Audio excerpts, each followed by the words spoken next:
With its third season ending, I still find myself thinking the same things about Invincible. Great animation, fun characters, awesome bloody gore, wrapped in an interesting story. But as the seasons are starting to pile up, I am concerned about the consistency of its success. But how can it keep me interested by constantly bringing up something new season by season? But to its credit, they managed to do that in this season. Starting off with Mark coming back stronger, better than ever, and pushing himself to find his limits with help from Cecil and the GDA. They also mixed in some kind of Spider-Man elements to it, like trying to be able to balance it all.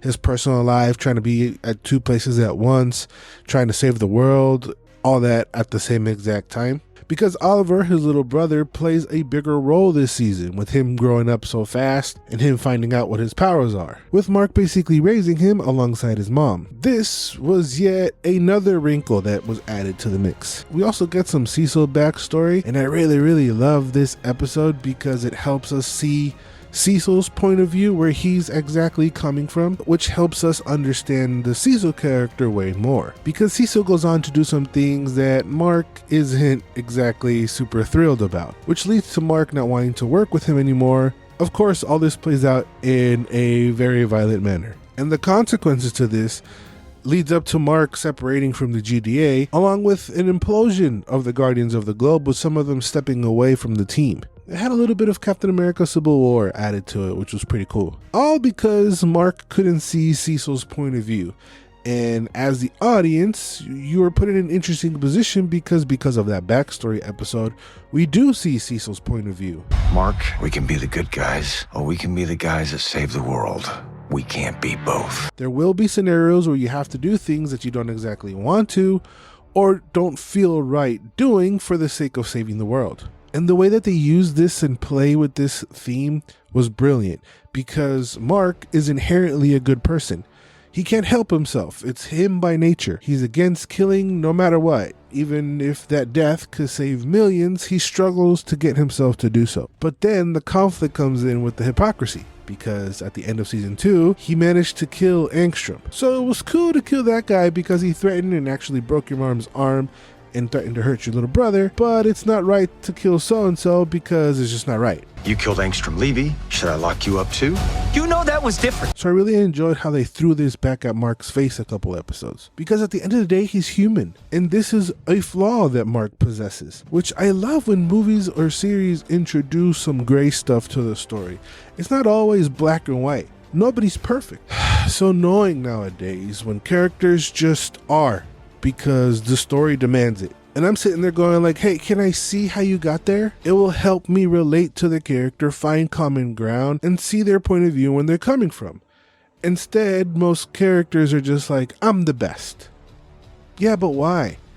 Oh, because I said so, I guess. And you have to do this very well, especially with characters like Invincible, Omni-Man, Homelander, and Superman, because the problem they have is that they're on the top of the food chain. You have to implement character flaws. If not, then what's the point? We already know they're going to win. They're untouchable. They have no weakness, and then what's the point? And Amazon has done a fantastic job with their big three in doing that. That's why I'm super curious to see how DC handles this upcoming Superman movie. I want to see how they tackle that aspect of Superman.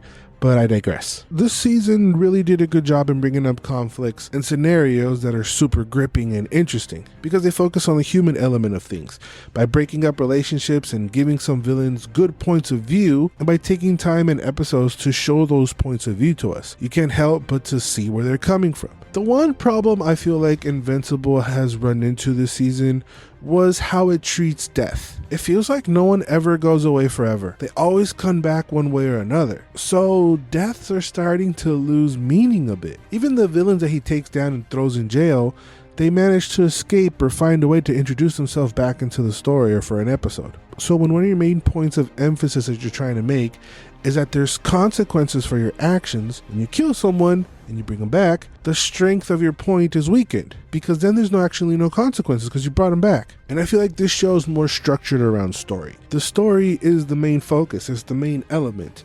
Unlike shows like the Harley Quinn show, that show has pockets of story, but the show is more about how they get into shenanigans and how to get out of it. Yes, they establish some relationships up here and there, but it's more like an adventure show. Let's see what happens this episode and then we'll move on. Story elements carry over, but I don't feel like that's the main element of those shows. And what makes Invincible stand out for the rest of the shows and movies, albeit animated or live action, is that it takes itself a bit more serious. There's weight to the relationships and to the stories.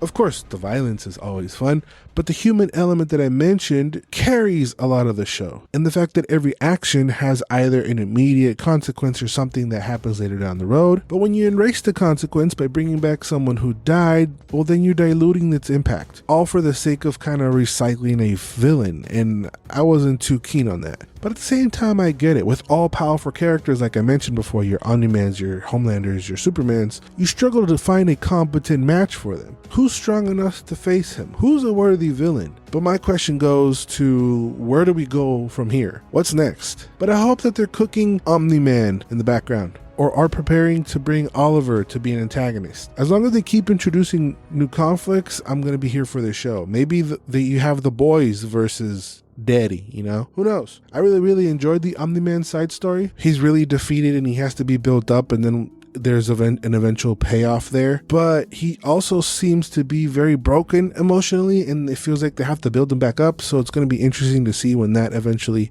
comes to fruition. But my final concern of the show is, how will it end? Now, don't get me wrong, I don't want it to end anytime soon, because the stories that they're telling right now are very interesting and compelling.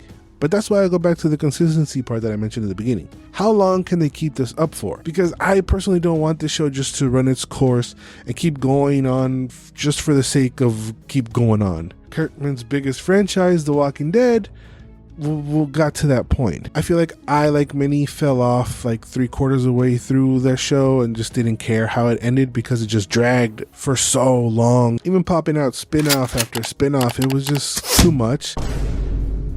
I mean, he managed to squeeze the dust out of that lemon, but I'd rather watch a short show with 3 or 5 seasons with each episode being great than a 12 to 15 season long show where there's a bunch of stinker episodes and a bunch of filler episodes mixed in with some great ones. That's just me. Quality versus quantity, I guess. Now, I'm a fan of the Invincible show. I know nothing about the comic. I respect it, and I know that if I were to read it, I'm going to love it and probably hate the show, because that's usually how it goes. All I know is that there's 25 volumes. Is that a lot? I don't know. Are they doing 2 volumes per season? I don't know. How close is it to the show? I don't know. Stop asking me all these questions. God.